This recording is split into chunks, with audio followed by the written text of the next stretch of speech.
of Dr. Tedros Adhanom Ghebreyesus, whose unwavering vision has breathed life into a new era of multilateralism, one that is bold, inclusive, and deeply rooted in the principle that no nation can stand alone against the tides of disease, disaster, and disparity.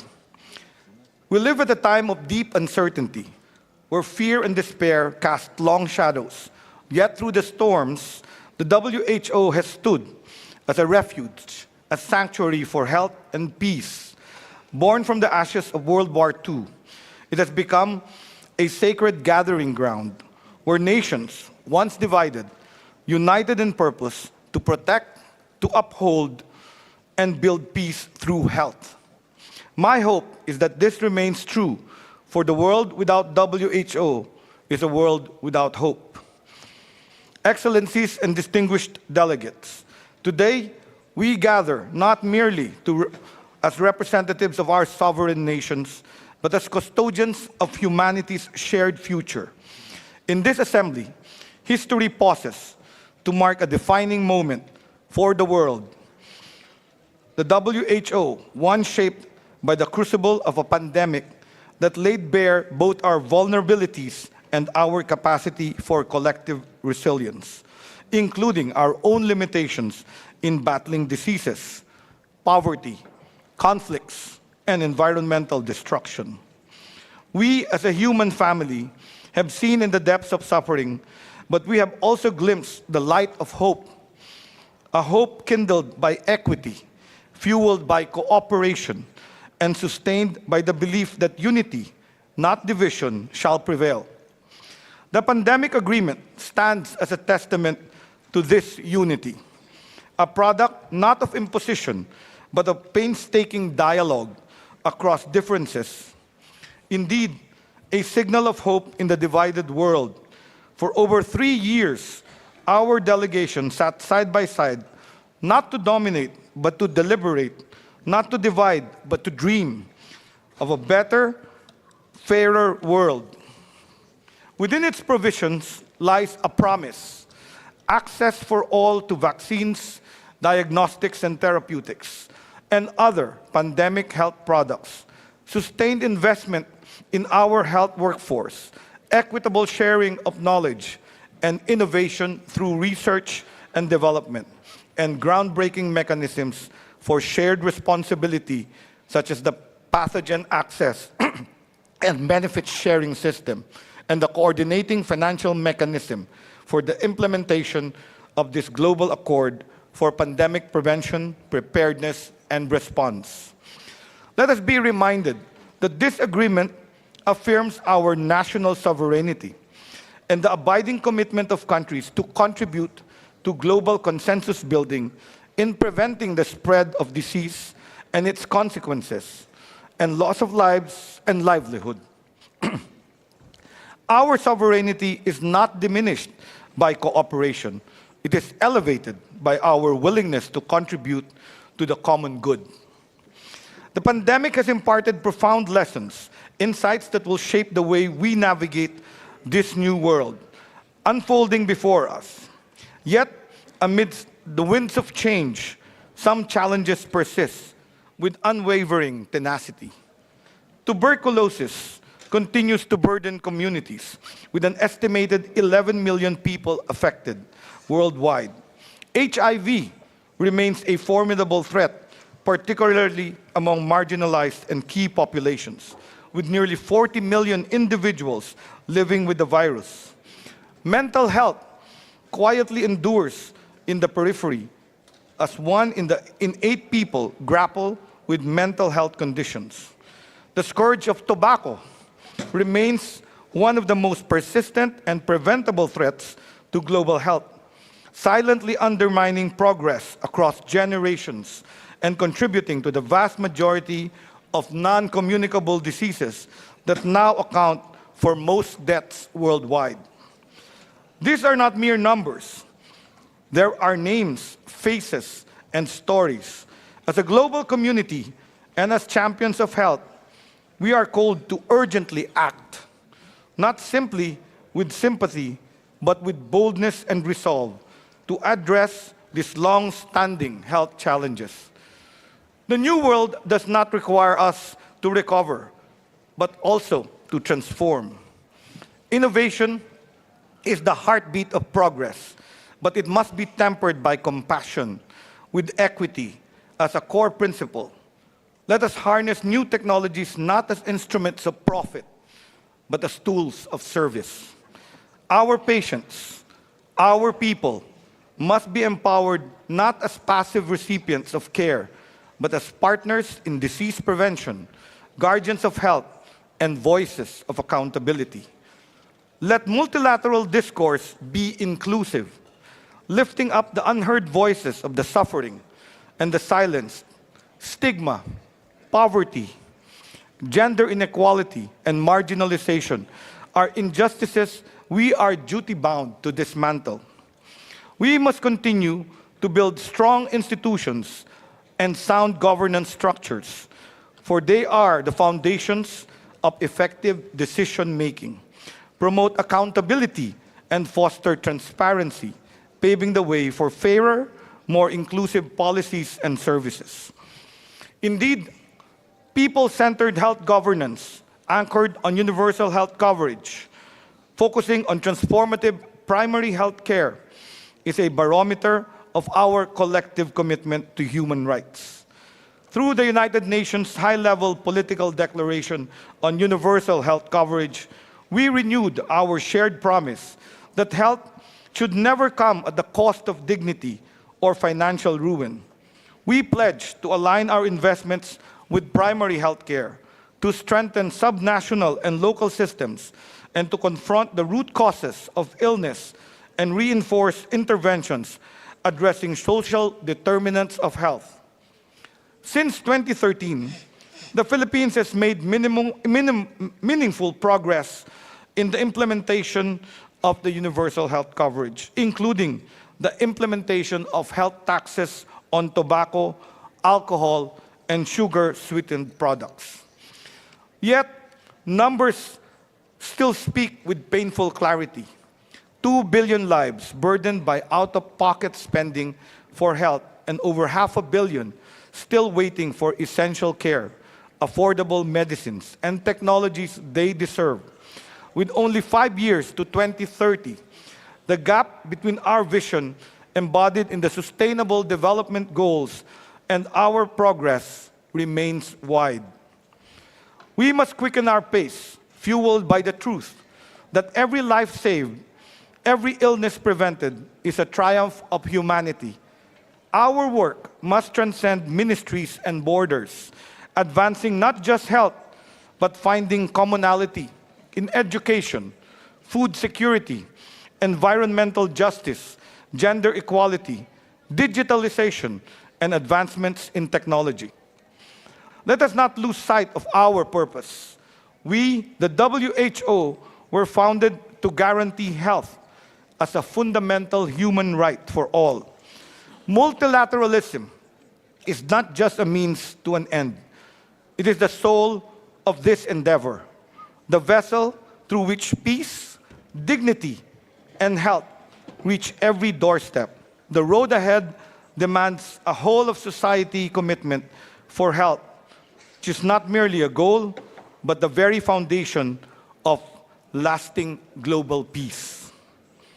Amidst the strain on WHO's finances, we must not falter.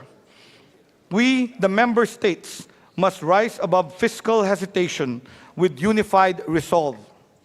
As the WHA president, I urge every member state to support the WHO investment round, back the 20% increase in assessed contributions, and provide the organization with the flexibility to act swiftly, wisely, and effectively. Remember this: the cost of inaction and delayed action is measured in lives. We can no longer avert our gaze from the pressing realities of our time. Echoes of conflicts, wars, and rumors of wars, the relentless toll of disasters, and a changing climate, the persistence of diseases, and the ever-present threat of another global pandemic. These are not distant storms on the horizon. They are unfolding before us, shaping the course of our shared future. And in the face of uneven progress and insufficient and unsustainable investment for health, the consequences grow ever more profound, too vast, too consequential for us to ignore. In the spirit of solidarity and as a clear expression of our commitment, the Philippines, through the leadership of our President Ferdinand R. Marcos Jr., manifested during the 2024 Western Pacific Regional Coordinating Mechanism to contribute to the WHO investment round in the next 4 years. I hope that each of you shall do the same. Today, I call for all of us, to come together and reinforce the organization through sustainable financing and pledges of support, while working with the Secretariat in diligently recalibrating the organization, the budget, the structure, and greater operational efficiency. Now more than ever, the world needs more hands that heal, health workers who carry the weight of our shared hope. My country, the Philippines, a steadfast wellspring of skilled and compassionate health and care workforce, remains deeply committed to serving humanity by developing and nurturing health professionals. Likewise, we are equally grateful for the global community's resolve in prioritizing the training and retention of health workforce. But the looming global shortfall, an estimated 10 million health workers by 2030, spares no nation. It strains health systems, overwhelms individuals, and frays the minds of those already stretched too thin. No single country can solve this alone.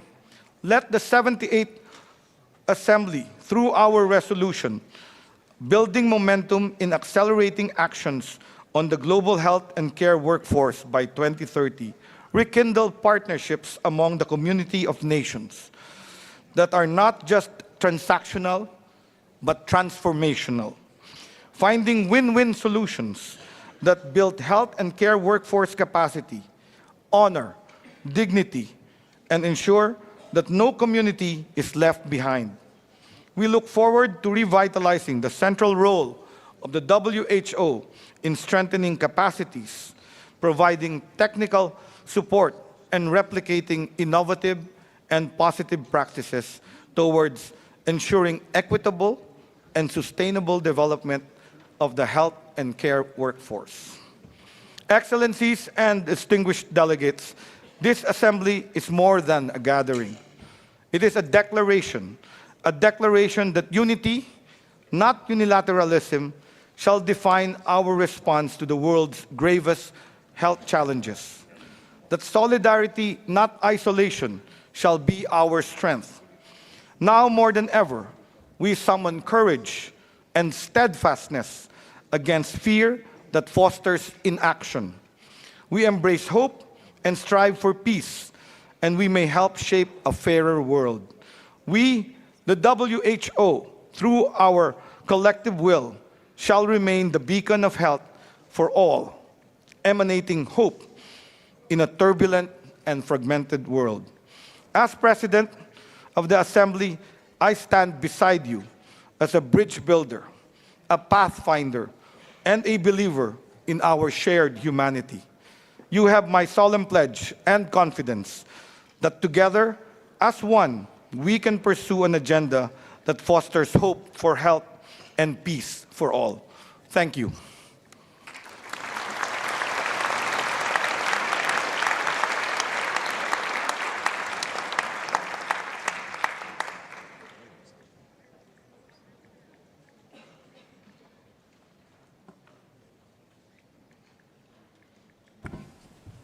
We shall now consider item 1.4, adoption of the agenda and allocation of items to the main committee.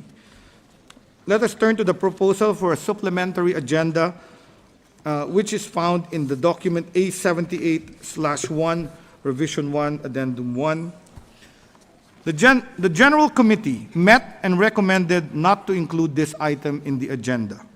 To facilitate our work, I would like to propose to the plenary that we address this matter through a process that has been constructive when this issue arose in past sessions of the Health Assembly. Through this process, viewpoints can be expressed and good order of the Health Assembly can be well maintained.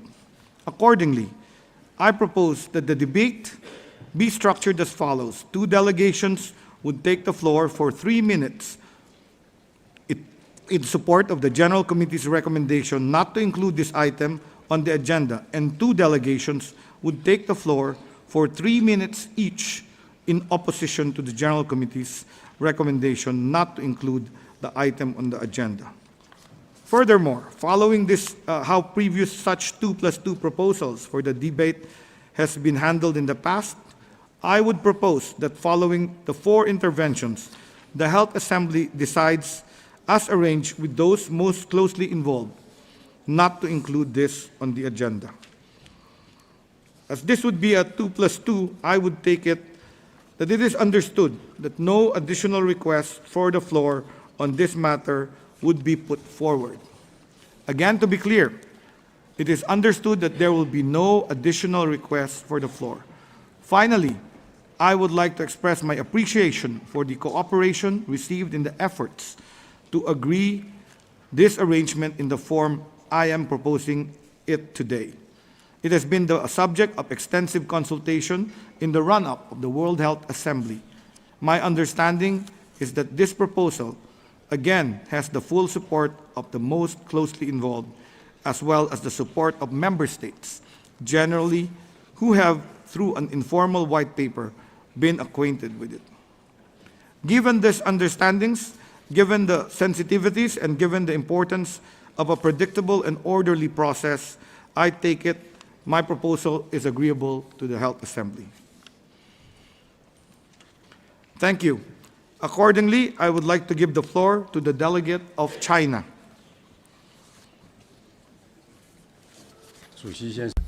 Mr. President, firstly, warm congratulations on your assumption of the presidency. We will fully cooperate with your work.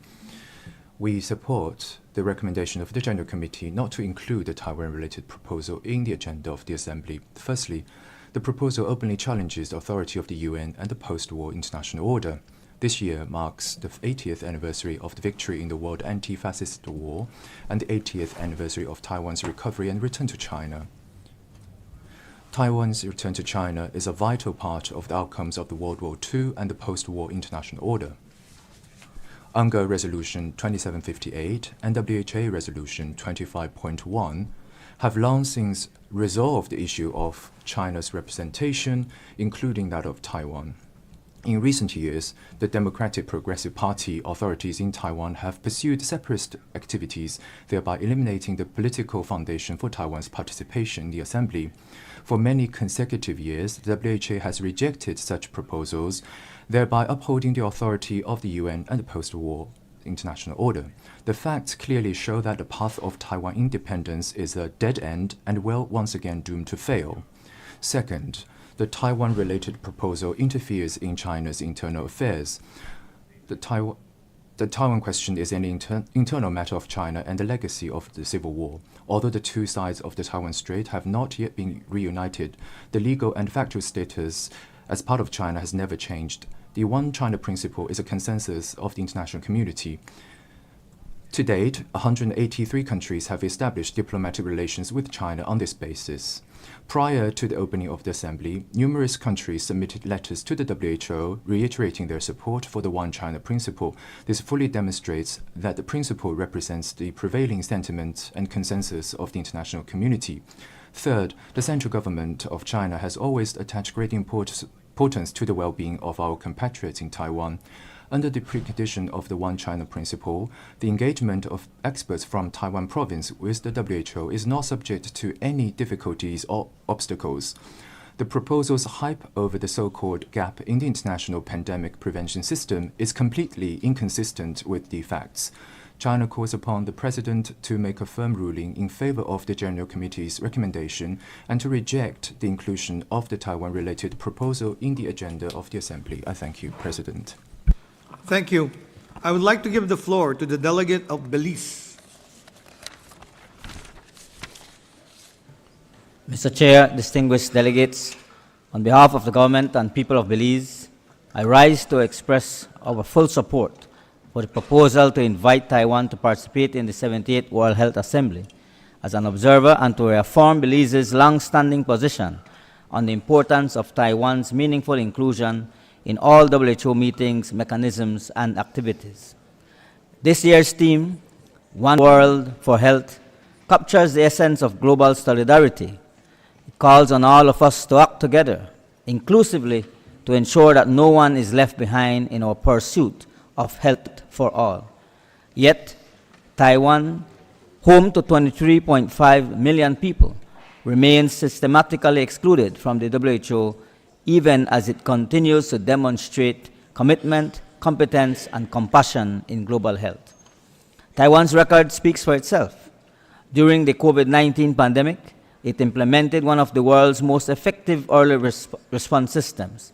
It has donated medical aid to over 80 countries, provided expertise in digital health, and strengthened health systems through international cooperation. Taiwan has also supported critical global health security initiatives, from vaccine development to surveillance systems. Excluding such a capable partner not only contradicts the values of the WHO, it weakens our collective preparedness and response capabilities.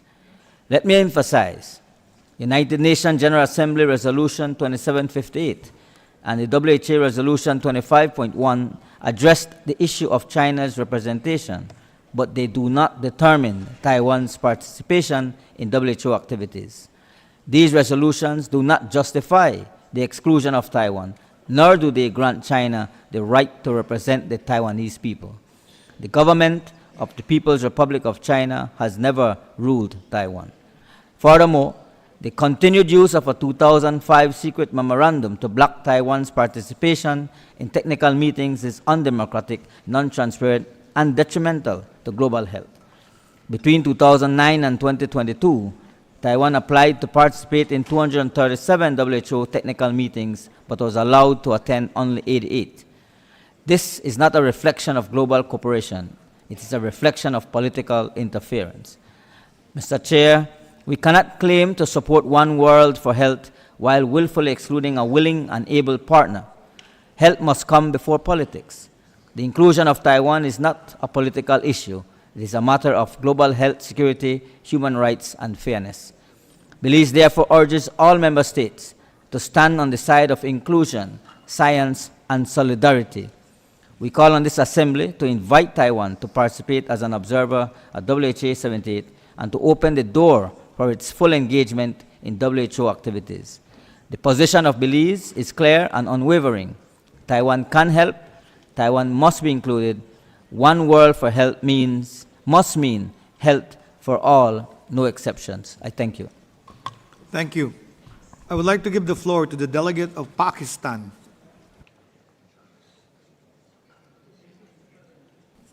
Pakistan supports China's position regarding Taiwan's participation as an observer in World Health Assembly. We firmly uphold the One China principle as affirmed by UN General Assembly Resolution 2758 and World Health Assembly Resolution 25.1.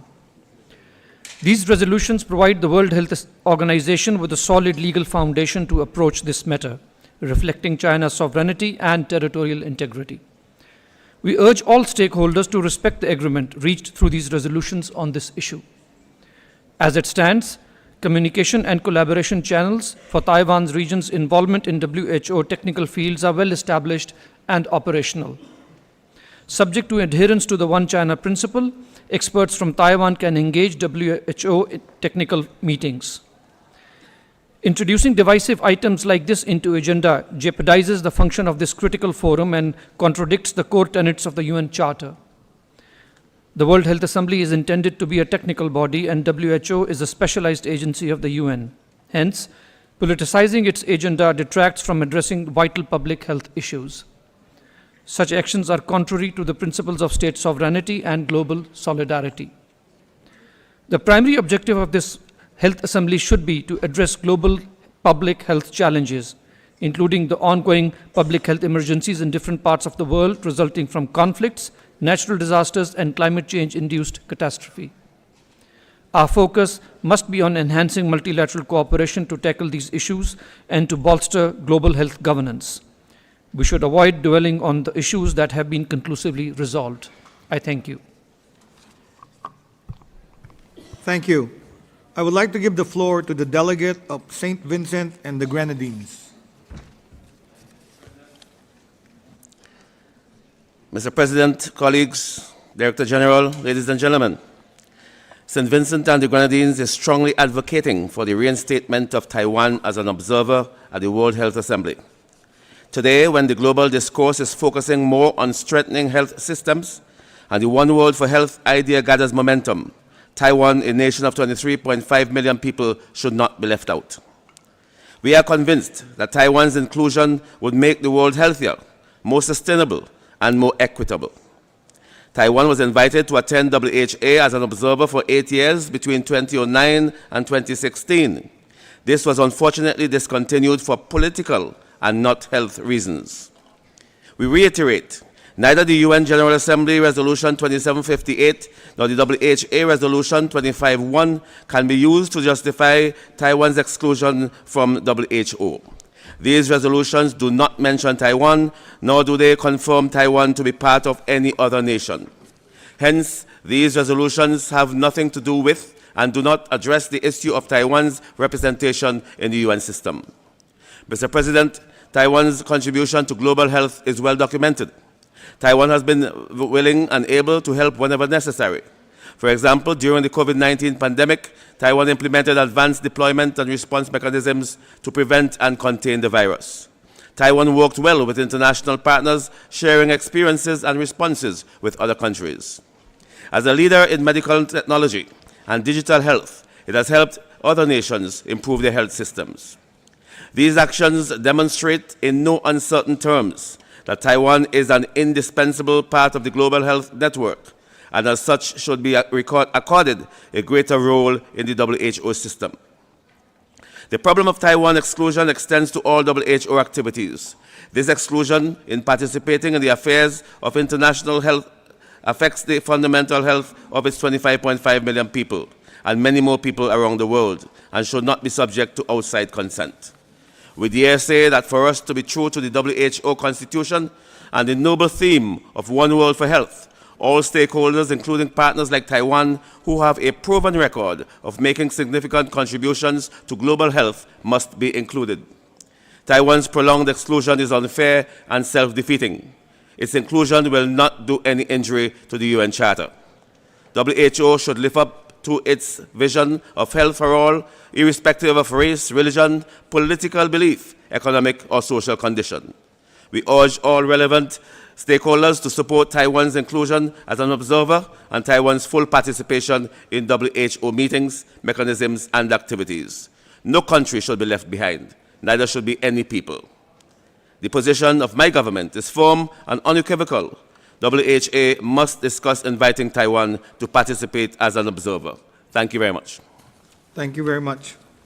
Now that we have heard 4 interventions on this subject, I take it that the Health Assembly accepts the recommendation of the General Committee not to include the proposed supplementary agenda item on the agenda. I see that this is the case.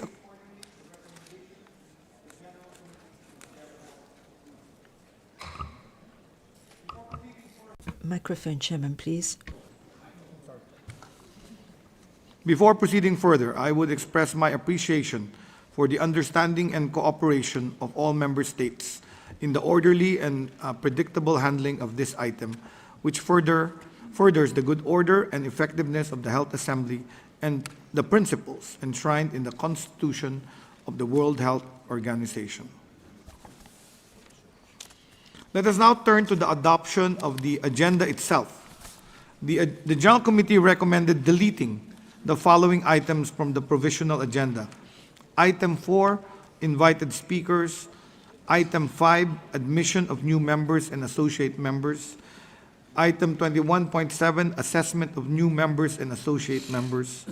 Item 21.8, amendments to the financial regulations and financial rules. Am I correct in assuming that it is agreed to delete these items? I see no objections. It is so decided. The General Committee also decided to recommend to the plenary that the 78th World Health Assembly close no later than Tuesday, 27 May 2025. May I therefore assume that the Assembly agrees to adopt the provisional agenda as contained in document A78/1, revision 1 as amended? What's this? I see no objections. It is so decided. The agenda is hereby adopted. Document 78/1, revision 2, reflecting the changes on the agenda, will be distributed tomorrow morning. This concludes the consideration of the agenda. Our program of work for the remainder of the day will be item 2, report of the Executive Board on its 155th and 156th sessions, followed by the agenda item number 3, address by the Director General. The address of the Director General will be followed by the general discussion on item 3 and the convening of the first meeting of the Committee A. If needed, Committee A will conduct an evening session today, Monday, 19 May, from 1800 to consider agenda sub-item 16.2, Intergovernmental Negotiating Body to draft and negotiate a WHO convention, agreement, or other international instrument on pandemic prevention, preparedness, and response. On Tuesday, 20 May, at 900 hours, item 8, reports of the main committees, will be held in the third plenary meeting. The plenary will then be suspended for the high-level segment, which includes messages from heads of delegation and the Global Health Leaders Awards. After the conclusion of the high-level segment, the plenary will resume the consideration of the first report of Committee A. Committee A will then continue their discussions following the plenary. The Committee on Credentials will also meet on Tuesday, 20 May at 1400 to help facilitate interpretation and the preparation of official records, delegations, and are requested to provide the Secretariat before the plenary advance copies of their statements either through email at interpret@who.int or give a paper copy of the document to the officers in the room at least 30 minutes in advance. This does not prevent delegates from making changes on delivery. It will, however, facilitate clarity and accuracy in all languages.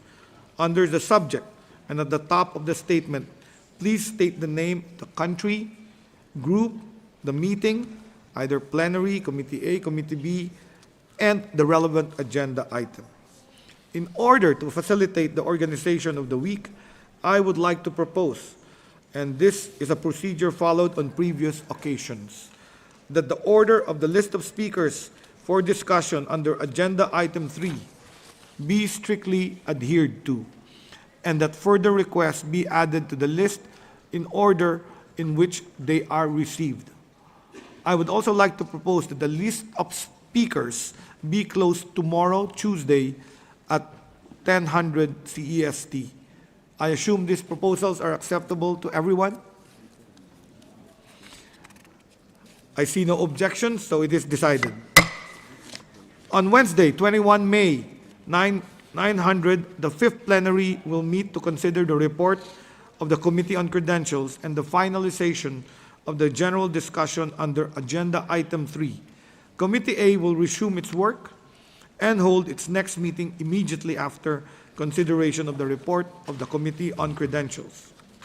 Also on Tuesday, 21 May, following the closure of agenda item number 3 in plenary, Committee B will convene its first meeting and consider item 19 under the election of the vice chairs and rapporteur, followed item 21, budget and finance matters. At 14:30, Committee B will consider Agenda Item 20, Health Conditions in the Occupied Palestinian Territory, including East Jerusalem, and in the occupied Syrian Golan. The General Committee will also hold its second meeting on Wednesday at 17:30 to draw up a list of members for the purpose of the annual election of members entitled to designate a person to serve on the Executive Board and to consider any change in the program of work of the Health Assembly. Does the plenary agree to this proposal? I see no objection. It is so decided. Let us suspend the agenda item and come back to it should we need to take more adjustments of our program. Let us now move to agenda item 2, report of the Executive Board on its 155th and 156th sessions. I have the pleasure to invite to the rostrum the Chair of the Executive Board, Mr. Jerome Walcott. Mr. Walcott, you have the floor. Thank you. Thank you, Mr. President. Dr. Tedros, Director General of the WHO, honorable ministers, excellencies, distinguished delegates, ladies and gentlemen. First of all, I would like to congratulate you, Mr. President, and the other office bearers on your election, and I wish you the very best in steering the affairs of the Assembly to a successful end. In today's statement, I will summarize the highlights of the 155th and 156th sessions of the Executive Board. During the 155th session, held from the 3rd to the 4th of June 2004, the Board considered 17 items and sub-items and adopted 12 decisions. The Board noted the reports of the 40th meeting of the Program, Budget and Administration Committee and the 4th meeting of the Standing Committee on Health Emergency Prevention, Preparedness and Response. It appointed members to serve in the vacant positions on those two committees, as well as on the vacant positions on foundation committees and selection panels for public health prizes. On the matter of evaluation, the Board noted the annual report and decided to initiate a revision of the WHO evaluation policy. The Board also noted a report on engagement with non-state actors and decided to admit 2 non-state actors into the official relations with WHO. The Board welcomed the report by the leads for the member state-led governance reform on a process for handling and investigating potential allegations against WHO Directors General, and adopted a decision on the next steps in developing a proposal for such process. During its 156th session, held from the 3rd to the 11th of February 2025, the Board considered 45 items and sub-items and adopted 41 decisions and 7 resolutions. In relation to the first pillar, the Board noted the report on universal health coverage and recommended that the Health Assembly adopt 4 resolutions on 1, strengthening national capacities in evidence-based decision-making for the uptake and impact of norms and standards, 2, rare diseases, 3, strengthening health financing globally, and 4, strengthening medical imaging capacity.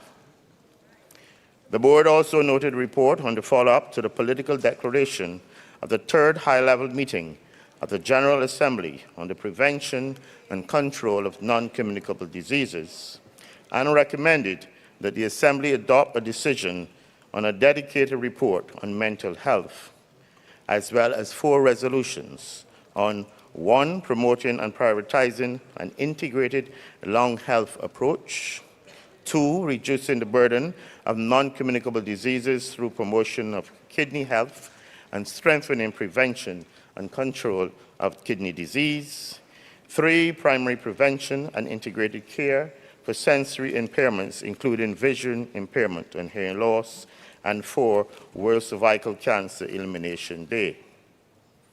Concerning communicable diseases, the board noted a report on that subject and recommended that the Health Assembly adopt resolutions on accelerating the eradication of dracunculiasis and on skin diseases as a global public health priority.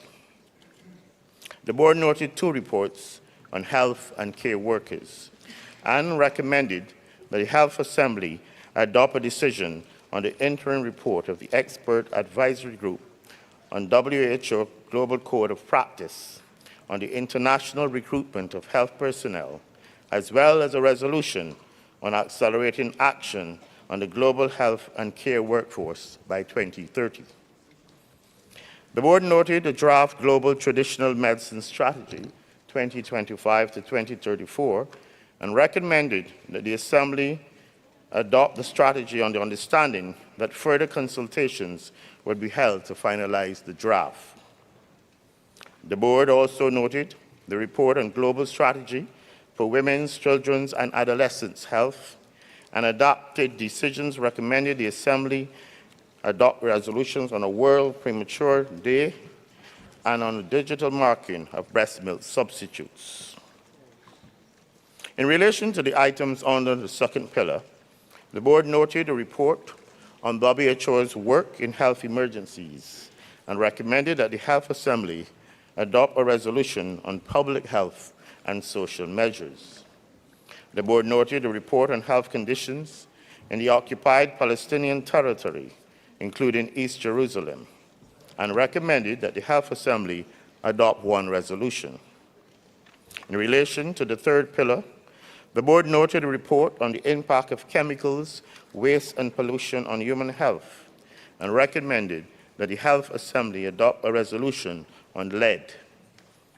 The board noted a report on the updated roadmap for an enhanced global response to the adverse health effects of air pollution and recommended the Health Assembly to adopt the updated roadmap. The board also noted the report on climate change and health and decided that the Secretariat would continue facilitating intersessional consultations to enable adoption of the draft Global Action Plan at the present meeting of the Health Assembly. In relation to the fourth pillar, the board noted the reports on financing and implementation of the Program Budget 2024-2025 and the proposed Program Budget 2026 to 2027, and adopted a decision point on the resolutions and priorities for adoption by the Health Assembly.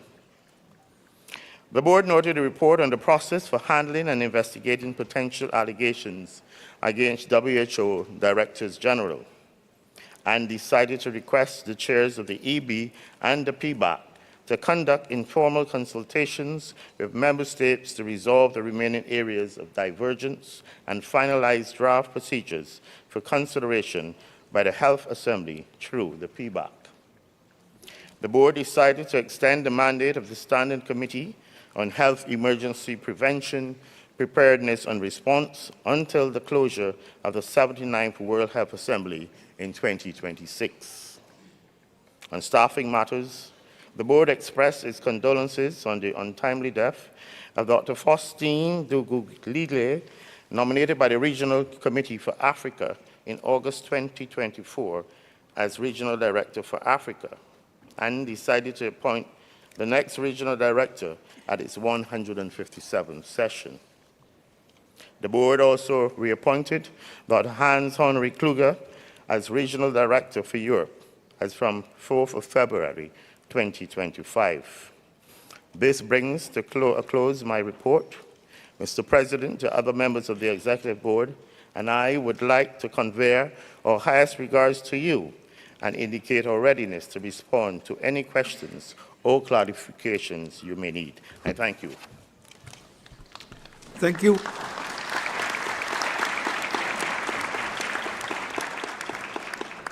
Thank you, Mr. Walcott, for your excellent report. I take this opportunity to pay tribute to the work of the Executive Board, and in particular to express our appreciation and our warm thanks to the outgoing members who have contributed very actively to the work of the board. This concludes our review of item 2 of our agenda.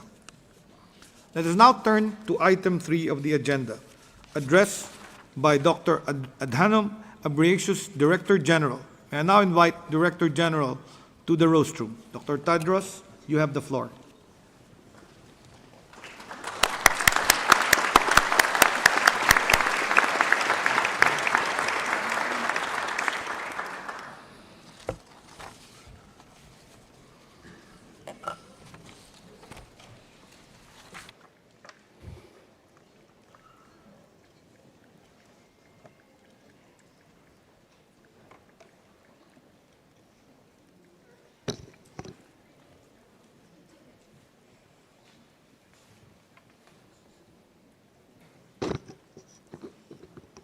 Thank you, Your Excellency,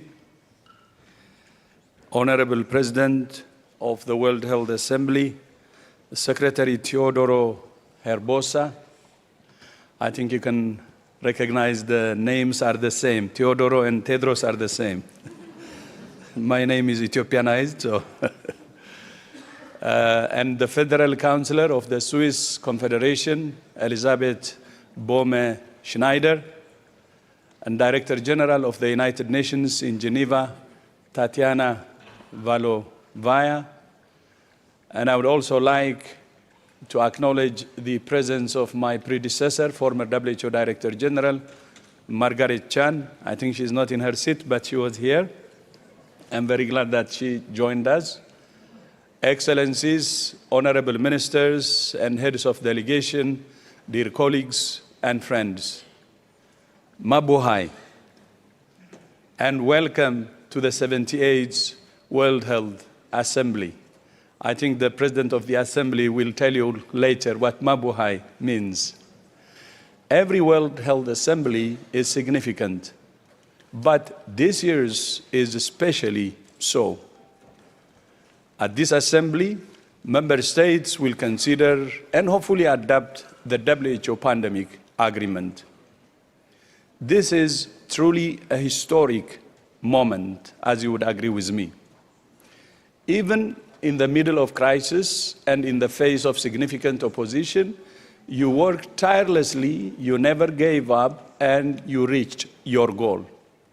When you finally reached consensus on the morning of the 16th of April, after an intense night of negotiations, and I was so honored to be there in the room to witness that, it was a mixture of emotions for all of us: joy, triumph, relief, exhaustion. But that night, seeing your commitment, I was so moved, and you made it. And I look forward to your adoption of the agreement and to celebrating that adoption with you at tomorrow's high-level welcome. Excellencies, it's an honor to deliver to you my report for 2024, a year of significant challenges and significant achievements. The results report for 2024 provides a more comprehensive account than I can provide today, and I commend it to you. It shows how we're using your resources to achieve tangible results. At this assembly, last year, member states approved the 14th General Program of Work with its threefold mission to promote, provide, and protect health. Allow me, as I always do, to pick out a few highlights according to each of those three priorities. First, our mission to promote health and prevent disease by addressing its root causes in the air people breathe, the food they eat, the water they drink, the roads they use, and the conditions in which they live and work. It's now 20 years since the WHO Framework Convention on Tobacco Control entered into force. In that time, smoking prevalence has dropped by 1/3 globally, and there are 300 million fewer smokers today than where there would have been had prevalence remained the same. Every year, WHO supports more countries to implement evidence-based measures to fight tobacco. Last year, Cote d'Ivoire, Georgia, Laos PDR, and Oman introduced plain packaging. Vietnam prohibited e-cigarettes and heated tobacco products. And through our partnership in the Tobacco Free Farms initiative, we have supported more than 9,000 tobacco farmers in Kenya and Zambia to shift away from growing tobacco to growing high-iron beans. With WHO support, 15 countries increased taxes on unhealthy products last year, including tobacco, alcohol, and sugary drinks. 5 countries passed best practice policies on trans fat elimination, and these are Colombia, Lebanon, Mauritius, Nepal, and Qatar. And today, we will recognize 4 more countries for the same achievement: Austria, Norway, Oman, and Singapore. You know trans fat elimination and its impact on cardiovascular diseases, and congratulations to those countries. 34 countries have also joined the acceleration plan to stop obesity. We published a new guideline on wasting, and we helped secure multi-year funding for 15 high-burden countries, reaching more than 9 million and saving an estimated 1 million lives. In February this year, we co-hosted the Global Ministerial Conference on Road Safety in Morocco, where countries made strong commitments, and I thank His Majesty the King and His Excellency, the Head of Government, for their strong leadership and support on this issue. In March, we also co-hosted the Global Conference on Air Pollution on Health in Colombia, and I likewise thank His Excellency President Gustavo Petro for his strong support and leadership on that issue. If recommendations be implemented, I know we will make good progress. WHO continues to support countries to address the causes of air pollution, mitigate its impacts, and build climate-friendly and climate-resilient health systems. Together with Gavi and UNICEF, we're supporting the electrification of 1,000 health facilities through solar systems in Ethiopia, Uganda, Pakistan, and Zambia.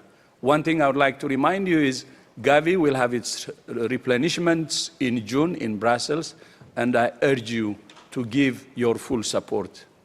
In Ukraine, we worked with partners to improve water sanitation, hygiene, and waste services at over 200 health facilities.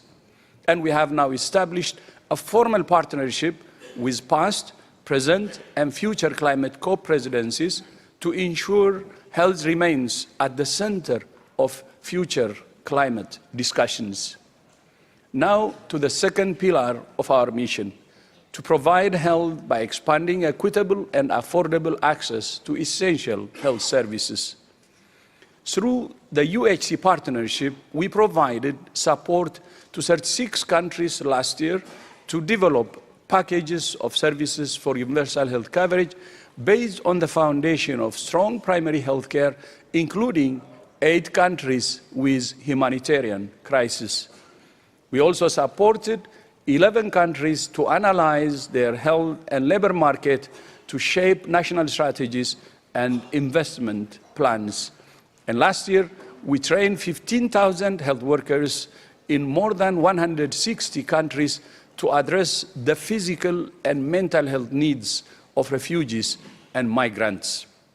In December last year, I also had the honor of joining President Emmanuel Macron to open the WHO Academy in Lyon. The WHO Academy will be a game changer in terms of building capacity in countries by providing lifelong training online and in person for health and care workers, policymakers, and the WHO workforce.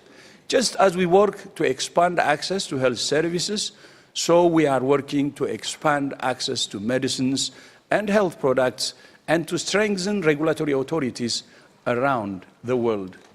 Last year, we designated 33 regulators as WHO listed authorities, which will significantly expedite WHO pre-qualification of medicines that have already been approved by one of these regulators of reference.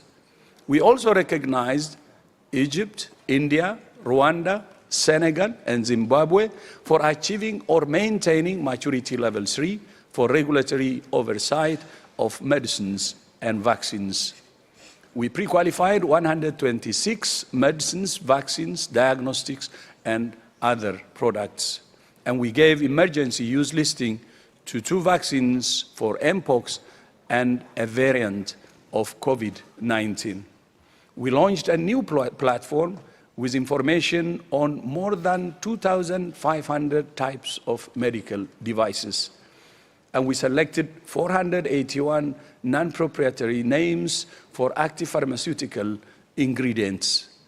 At the same time, we're working to protect precious medicines against the steady march of antimicrobial resistance. Last year's UN high-level meeting on AMR resulted in a commitment to reduce the number of AMR-related deaths by 10% by 2030. And the Jeddah commitments will help to translate the political declaration into real-world action.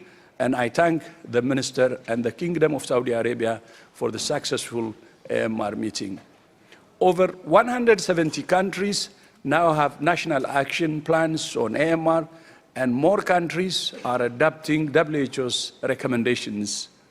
Nepal, for example, has banned the use of antibiotic combinations that WHO classifies as not recommended. Last year, we also developed the first guidance on wastewater and solid waste management for manufacturing of antibiotics, and the AMR Industry Alliance updated its standard to align with WHO guidance. On maternal and child mortality, after substantial improvements during the MDG era, progress has largely stalled. We continue to work with member states to identify the barriers and to give them the tools to overcome them. Over 50 countries have now developed acceleration plans to reduce maternal and newborn mortality and prevent stillbirths. And last year, Tanzania opened 30 new care units for newborns, while Pakistan, Ghana, Sierra Leone, and Malawi are also making progress. To increase uptake of family planning practices, we developed a protocol to rapidly assess bottlenecks, which 27 countries are now implementing. We also published new guidelines on neonatal sepsis, childbirth pneumonia, and quality of care. And we continue to support countries to catch up on routine immunization. When the expanded program on immunization was launched in 1974, less than 5% of the world's children were immunized. Today, that figure stands at 83%. EPI has been the single biggest contributor to infant and child survival globally, preventing 154 million deaths, an average of 8,000 a day for the last 50 years.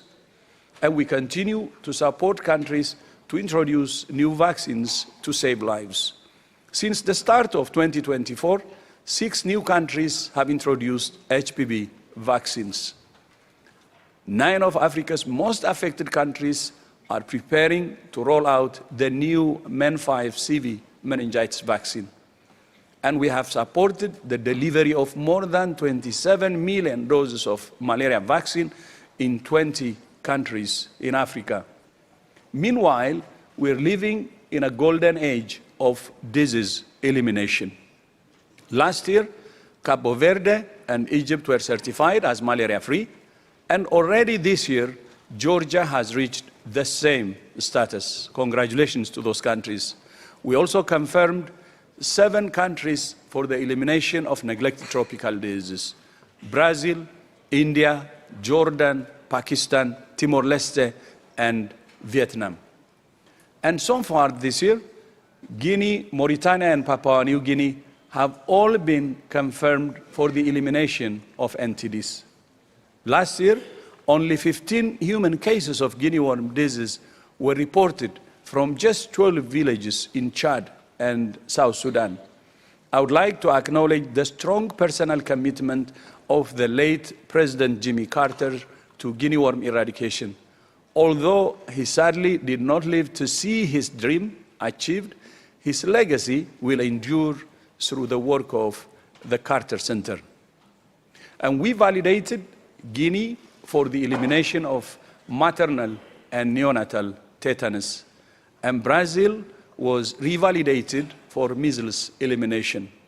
Since the start of last year, we validated Belize, Jamaica, and St. Vincent and the Grenadines for the elimination of mother-to-child transmission of HIV and syphilis. And congratulations. And we revalidated Armenia and Dominica for elimination of mother-to-child transmission of HIV. And Namibia for being on the path to elimination of mother-to-child transmission of HIV and hepatitis B. And this year, we validated Botswana for becoming the first country to reach gold tier status to the path to elimination of mother-to-child transmission of HIV. On HIV, 77% of people living with HIV globally are now accessing treatment, up from 69% in 2020. And 19 countries have achieved the 95 targets ahead of the 2025 deadline. On hepatitis, last year we reached 38 focus countries with new simplified treatment guidelines for hepatitis B. We supported 10 countries in Africa to introduce hepatitis B vaccination at birth.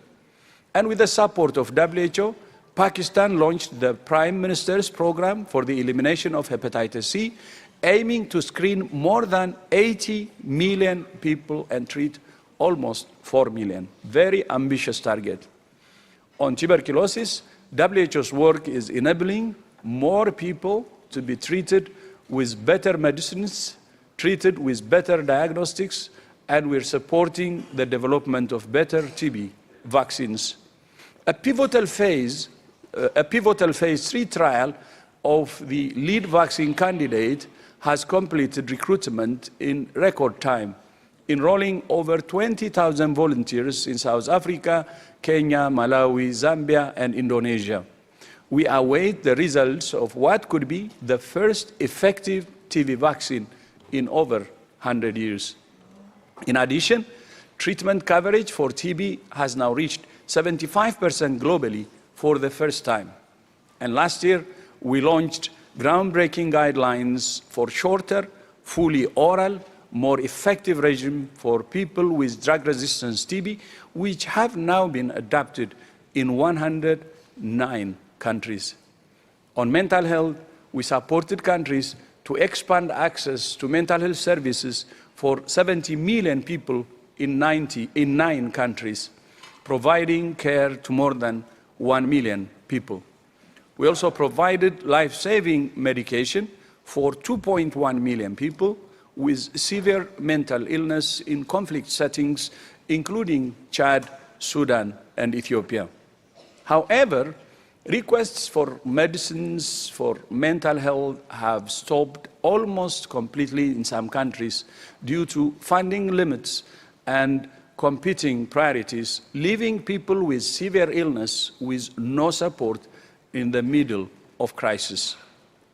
Through our partnership on childhood cancer with St. Jude Children's Research Hospital in the US, we have begun distributing medicines free of charge in lower-income countries. We aim to reach 12,000 children with cancer in 12 countries this year. On cervical cancer, 155 member states now have national guidelines on cervical screening based on WHO guidelines. On hypertension, more than 30 countries have now implemented the WHO Hearts program, reaching more than 12 million patients across 165,000 primary care facilities. And just 1 year after its launch, WHO's SPECS 2030 initiative is supporting access to affordable eyeglasses in 16 countries, including to people in remote areas.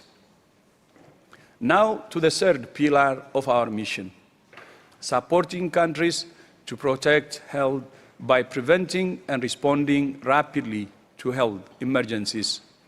In 2024, WHO coordinated the response to 51 graded emergencies in 89 countries, outbreaks, natural disasters, conflicts, and more. We deployed and delivered urgently needed specialist medical supplies worth $196 million to 80 countries. We deployed 89 emergency medical teams, supported more than 67 outbreak response deployments, and much more. Thank you so much for your support to the emergency fund. That really helped in those interventions. We helped to bring cholera outbreaks under control in 27 of 33 affected countries, leaving only 6 in an acute phase.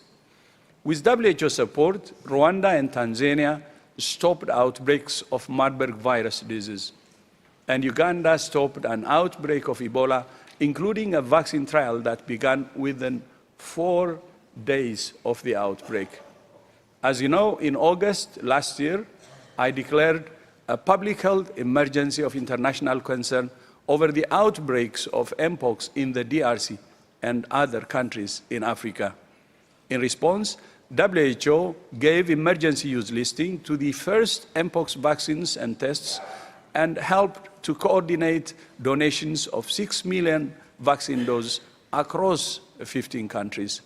Meanwhile, 2024 was a year of mixed news for the other public health emergency of international concern, polio. We helped to stop an outbreak of wild poliovirus in Africa, but the number of cases detected in Pakistan and Afghanistan rose from 12 in 2024 to 99 last year. 10 cases have been reported so far this year. In response to a resurgence of polio in Gaza, WHO negotiated a humanitarian pause for a vaccination campaign that reached more than 560,000 children. We stopped polio, but the people of Gaza continue to face multiple other threats. 2 months into the latest blockade, 2 million people are starving, while 116,000 tons of food is blocked at the border just minutes away in Al-Arsh. The risk of famine in Gaza is increasing with the deliberate withholding of humanitarian aid, including food, in the ongoing blockade. Increasing hostilities, evacuation orders, shrinking humanitarian space, and the aid blockade are driving an influx of casualties to a health system that's already on its knees.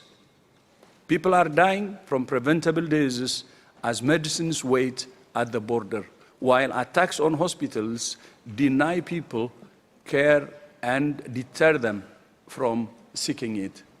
Since November 2023, WHO has supported medical evacuations of more than 7,300 patients out of Gaza, including 617 cancer patients. We thank St. Jude Children's Research Hospital and the European Union for their support and partnership in making these evacuations possible. However, more than 10,000 patients still need medical evacuation out of Gaza. We ask member states to accept more patients, and we ask Israel to allow these evacuations and to allow urgently needed food and medicine to enter Gaza. WHO stands ready with our UN partners to move rapidly to deliver it if and when it's allowed to enter. In Sudan, an estimated 32,000 people have been killed. 30% of the population is displaced, and 20 million people need humanitarian aid.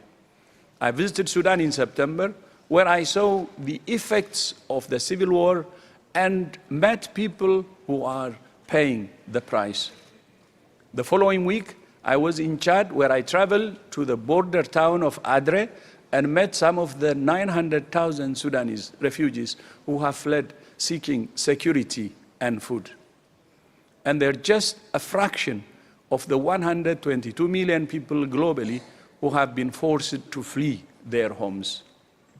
In Gaza, Sudan, Ukraine, and elsewhere, we continue to see attacks on healthcare, which are becoming a new normal of conflict. Last year, we verified more than 1,500 attacks on healthcare in 15 countries and territories, killing more than 900 people. In every country, the best medicine is peace and a political solution. I hope peace will prevail, that can transcend generations. War is not the solution. Peace and political solution is the solution. In response,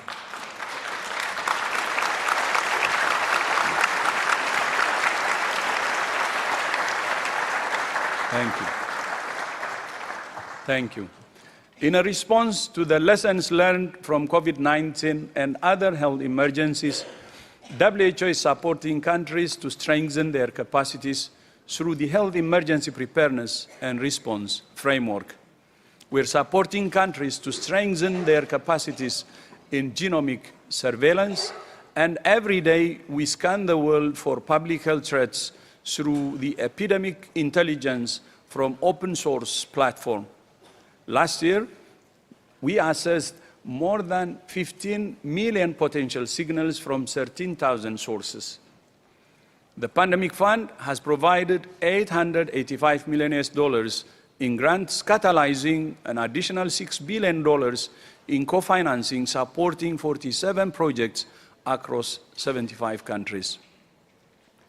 Through the WHO Hub for Pandemic and Epidemic Intelligence in Berlin, the International Pathogen Surveillance Network now connects 350 organizations in 100 countries. You know, the Berlin Hub is a product of the lessons learned from COVID-19. And the research and development blueprint for epidemics and pandemics is managing collaborative open research consortia for 12 families of pathogens involving over 5,000 scientists to drive R&D and identify gaps in countermeasures.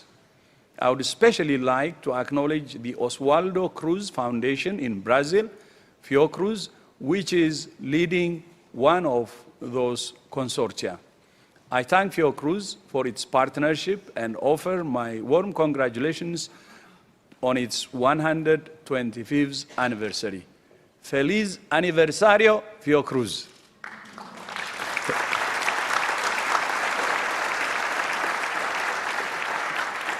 I had also a very good partnership with Fiocruz when I was Minister of Health in Ethiopia and started the monitoring and evaluation master's program that strengthened our health management and information system.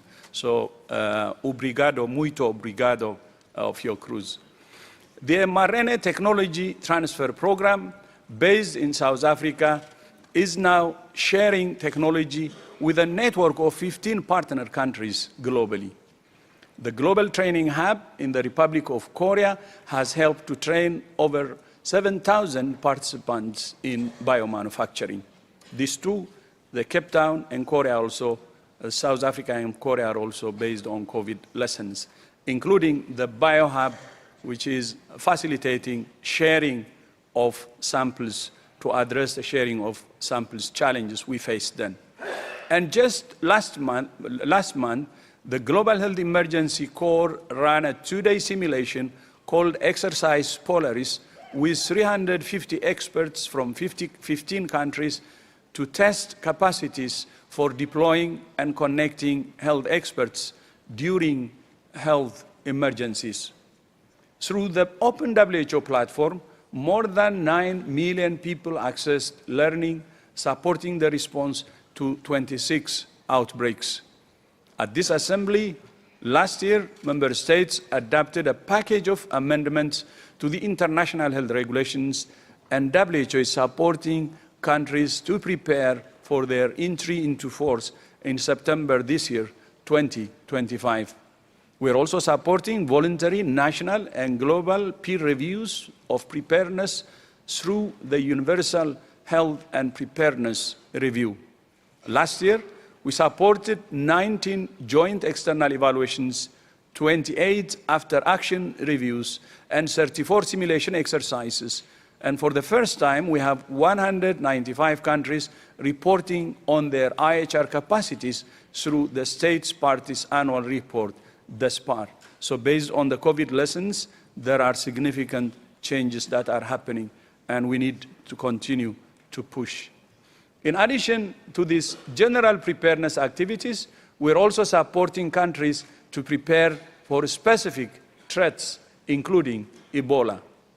With Gavi, we vaccinated 150,000 health workers in 6 countries against Ebola.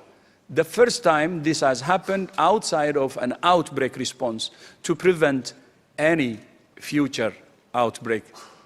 We also supported the vaccination of 65 million people against yellow fever in 4 countries. And through the Global Influenza Surveillance and Response System, GISRS, more than 12 million samples were collected and tested, and 50,000 samples were shared with WHO influenza collaborating centers. We recommended 9 new zoonotic candidate vaccine viruses available globally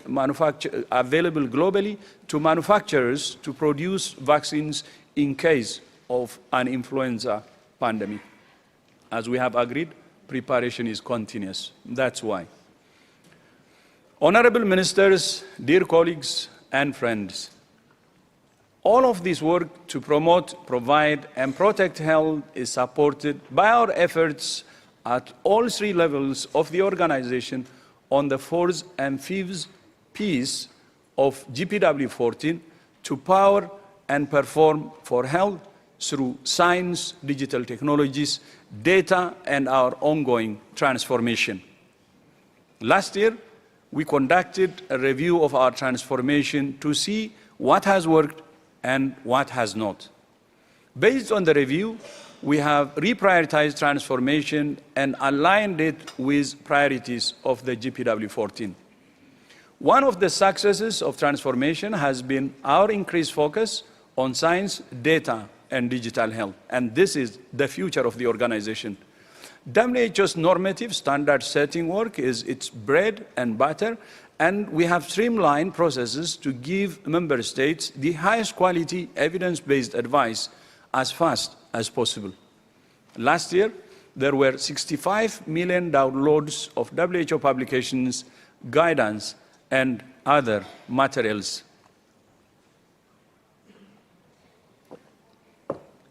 We launched important new guidelines on avian influenza, artificial intelligence, clinical trials, tobacco cessation, Mpox, and so much more. Starting this year, we are aligning our guidance and normative work with pre-qualifications, meaning we will pre-qualify a product and issue guidance on how to use it at the same time. The first product under the new process will be lenacapavir, an exciting new medicine for the treatment and prevention of HIV. Although a true HIV vaccine remains elusive, lenacapavir is the next best thing, an injectable antiretroviral taken every 6 months that has been shown to prevent almost all HIV infections in those at risk. We expect to conclude both the guideline and pre-qualification processes this year, which will support the subsequent rollout of this product. Another success of transformation has been our increased focus on digital health. Over the past 5 years, WHO has supported almost 75% of member states to develop strategies to harness digital technologies, including artificial intelligence, to strengthen their system.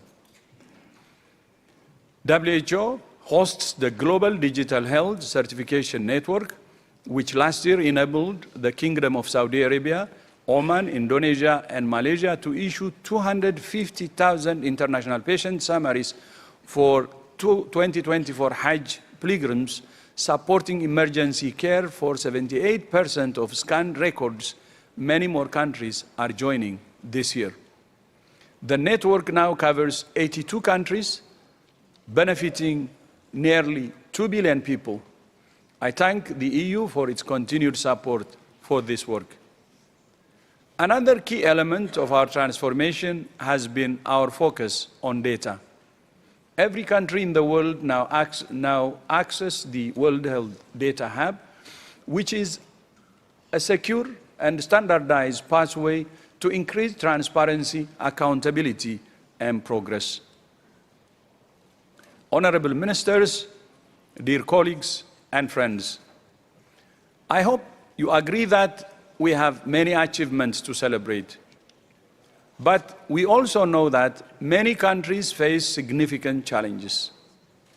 Many ministers have told me that sudden and steep cuts to bilateral aid are causing severe disruption in their countries and imperiling the health of millions of people.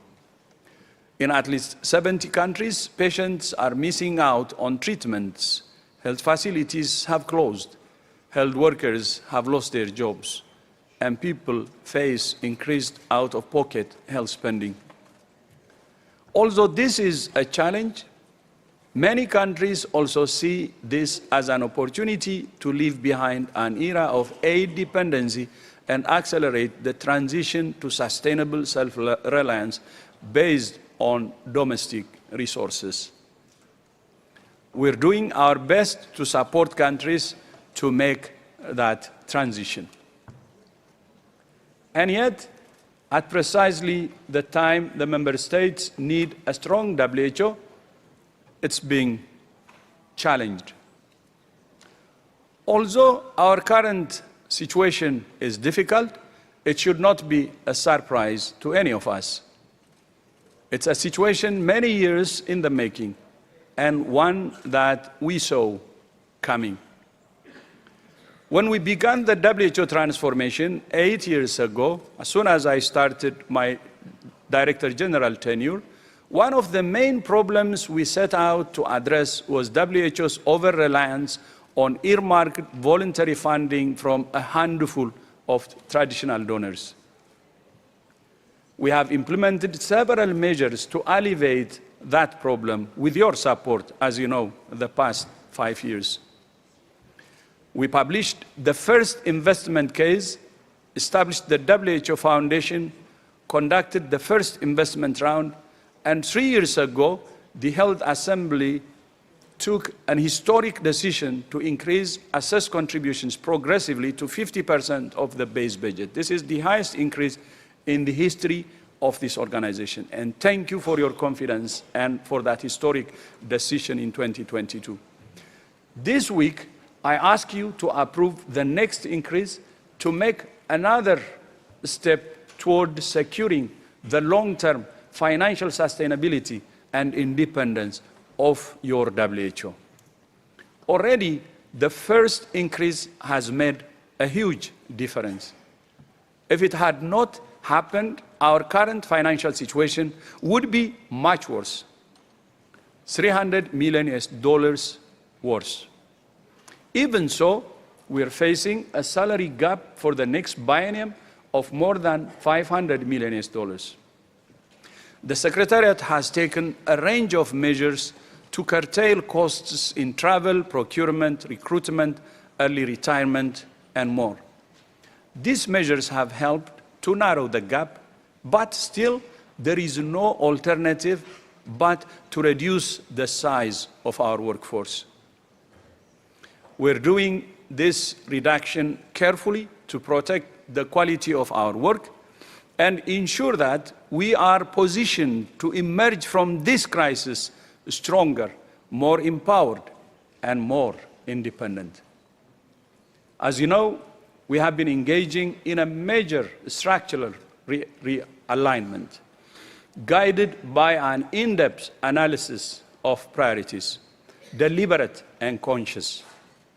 The prioritization exercise has informed the development of a new streamlined structure for headquarters, which reduces the executive management team from 14 to 7 and the number of departments from 76 to 34. Some member states call the new structure lean and mean. I think it's more focused and it could be more impactful as well. Last week, I announced our new executive management team, and in the coming weeks, we will decide which directors will lead which departments. This was an extremely difficult decision for me. You can imagine that, and many of you have said that when we met, as it is for every manager on our organization who is having to decide who stays and who goes. I wish to place on record my deep gratitude to the outgoing members of our executive management team. Dr. Mike Ryan, Dr. Samira Asma, Dr. Bruce Aylward, Dr. Katarina Beme, Dr. Lee Ailian, and Dr. Jerome Solomon.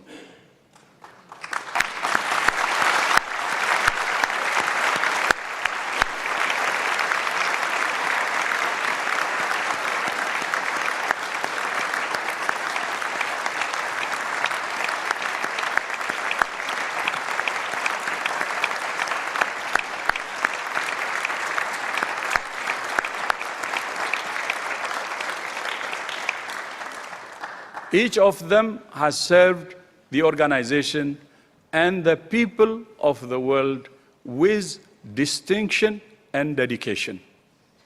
And again, of course, without I ask you, you did it, but again, I ask you to join me in thanking them for their contribution and for the job well done. Thank you so much.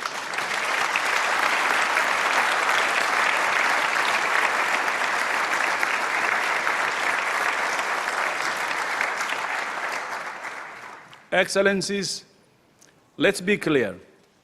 A reduced workforce means a reduced scope of work.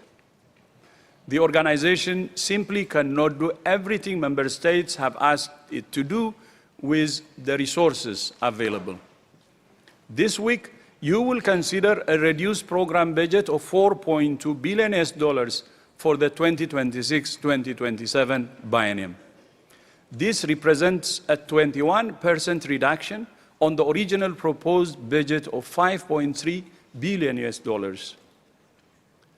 Assuming you approve the increase in assessed contributions, and thanks to the investment round, we're confident that we have already secured more than $2.6 billion, or 60% of the funding for the next biennium. That leaves an anticipated budget gap of more than $1.7 billion. We know that in the current landscape, mobilizing that sum, that amount, will be a challenge. We're not naive to that challenge. But for an organization working on the ground in 150 countries, with a vast mission and mandate that member states have given us, $4.2 billion for 2 years, or $2.1 billion a year, is not ambitious. It's extremely modest, and I hope you will agree with me. And I will tell you why. $2.1 billion is the equivalent of global military expenditure every 8 hours. I don't know how many of us know this. $2.1 billion is the price of one stealth bomber to kill people. And $2.1 billion is 1/4 of what the tobacco industry spends on advertising and promotion every single year. And again, a product that kills people. It seems it seems, somebody switched the price tags on what is truly valuable in our world. I will share with you a story. At the Munich Security Conference in February, I'm a regular attendee of the Munich Security Conference since I became foreign minister in 2012. I haven't missed except during COVID. At that conference, a foreign minister spoke to me about the large increase in defense spending announced by some countries. Not some countries, actually many countries. Many countries are doubling or tripling their defense spending, and everybody knows this. And this is billions, hundreds of billions, and trillions. And he said, we have to prepare. When I asked him, he said, we have to prepare for the worst. I said, I understand, but what about preparing for an attack from an invisible enemy? Because you're only considering the visible ones, the tanks that may roll into your border, or the drones that may come overhead. How about the invisible enemy? The COVID-19 pandemic killed an estimated 20 million people and wiped more than $10 trillion from the global economy. I don't think you remember any war in recent memory that killed 20 million people. Countries spend vast sums protecting themselves against attacks from other countries, but relatively little on protecting themselves from an invisible enemy that can cause far more havoc and damage. If we think $2.1 billion in a year is ambitious, or 4.2 billion for a biennium, then either we must lower our ambitions for what WHO is and does, or we must raise the money. I hope you will go for the latter. And I know which I will choose, and I hope you will choose the same. On that note, I remind you of tomorrow's investment round event, and we look forward to seeing new pledges from member states and philanthropic donors. Honorable ministers, dear colleagues and friends, in 1951, the newly born WHO was already being buffeted by the prevailing geopolitical winds of its time, just as it is today.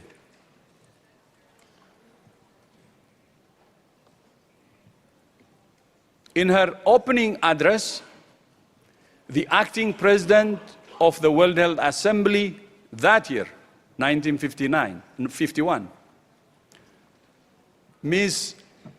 Rajikumari Amrit Kaur, the first Minister of Health of India and the first woman to preside at this assembly, said this, I quote, "The dark clouds that overshadow our skies today can and must be dispelled by the fulfillment on our part of the pledge to serve one another.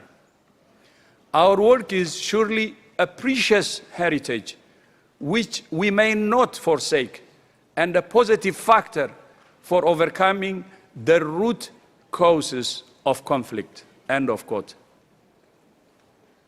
Today and this week, I ask you to remember those words from 1951, from the Indian late minister. We are here to serve not our own interests, but the 8 billion people of our world. To leave a heritage for those who come after us, for our children, for our grandchildren, and continues.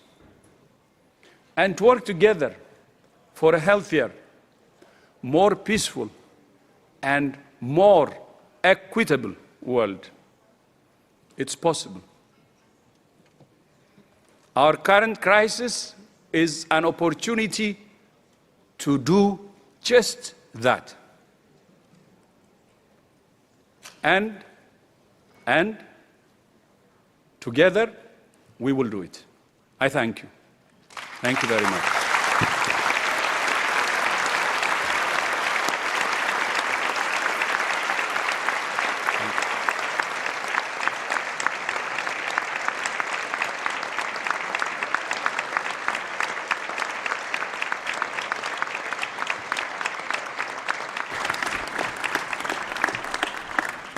Thank you, Dr. Tedros.